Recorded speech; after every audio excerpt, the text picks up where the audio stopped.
朋友们千万不要做爱情里的舔狗。眼前的这个男人，妻子出门他拎包，妻子腿累他捶腰，可他的这份体贴换来的不是妻子对等的爱，而是冰冷的屠刀。最让人惊悚的是，妻子将他大卸8块后，竟藏于冰箱整整15个月。在这15个月的时间里，妻子不仅伪装成他在世的样子，频繁更新社交账号，还向公婆骗走了20多万。如此种种，实在令人不寒而栗。那么，这个狠心的毒妇为何要对如此体贴的丈夫痛下杀手的呢？她又是如何做到藏尸冰箱15个月不被人发现的呢？下面我们就来聊聊这起震惊全国的苏州女子杀夫案吧。2023年3月8日，家住苏州姑苏的扎母来到了女儿扎东丽的家，见家里各处狼藉，她便想着帮忙收拾一下。在收拾到女儿的卧室时，她发现了角落里摆着一个硕大的冰柜。试问正常人怎会将冰柜放在卧室呢？想到这一点的扎母也不由得好奇心突起，当即打开了这个大冰柜。然而冰箱里的一幕却吓得他顿时瘫坐在了地上。原来冰箱里竟冻着数块人体残骸。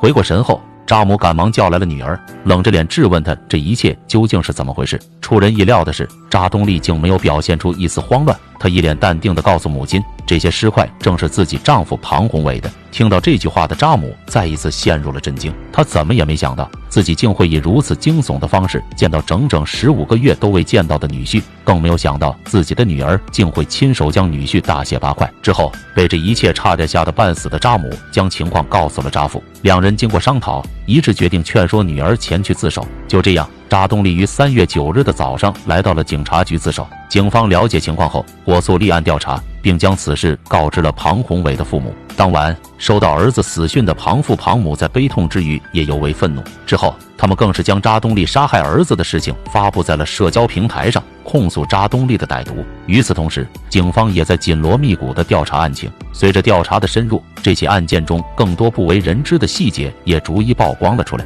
据悉，庞宏伟于1991年出生，他是家中的老二，上有哥哥下有弟弟。相较于哥哥弟弟来说，他是家里最为懂事，也是最有出息的一个。从苏州大学毕业后，庞宏伟选择留在苏州发展，当起了一家房产公司的中介。也正是在此期间，他遇到了扎东丽。当时的扎东丽很青涩，庞宏伟很是着迷，于是便对他展开了热烈的追求。功夫不负有心人，没过多久，两人便在一起了。从两人的社交动态来看，庞宏伟对扎东丽爱得深沉，不仅经常制造小惊喜，还带他去看张学友的演唱会。反观扎东丽的社交动态，却从未出现过关于庞宏伟的只言片语。可见，在这段感情中，两人的感情并不对等。只可惜，庞宏伟对这一切毫无察觉。两人恋爱一段时间后，便水到渠成的领证结婚了。2020年3月，扎东丽生下一个女儿，庞宏伟喜不自禁。与此同时，他的事业也在蒸蒸日上。故而，庞宏伟经常在社交平台发文，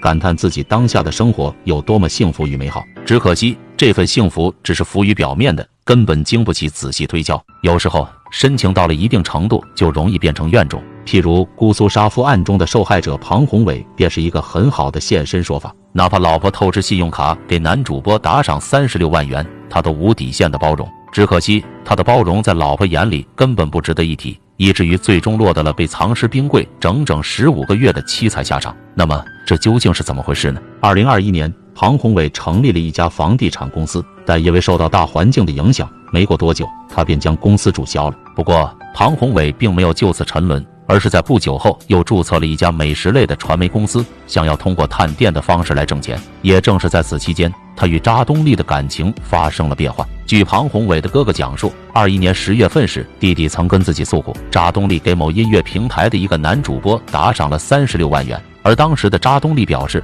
自己之所以这么做，是希望这名男主播日后能在自己运营的探店账户中出现，从而吸引更多的粉丝前来关注，来达到挣钱的效果。如此说法，怕是鬼都不信，可偏偏庞宏伟信了。值得一提的是，扎东丽打赏男主播的钱有很大一笔来自信用卡，他自己并无稳定工作，如此一来，偿还欠款的责任自然就落到了庞宏伟身上。可尽管如此，庞宏伟仍旧深爱扎东丽。2021年11月，庞父庞母发现庞宏伟已经好久没联系他们了，而且不论他们打电话还是打视频，庞宏伟都不予理会。为此，两人特意给儿媳扎东丽打去了电话询问情况。扎东丽表示，因为房产生意不景气，庞宏伟欠了一屁股债，所以现在外出躲债去了。这番解释也算合情合理，加之庞宏伟在此后的一段时间里除了不与他们接打电话外，还一直更新朋友圈的动态，所以庞父庞母对扎东丽的说法也深信不疑。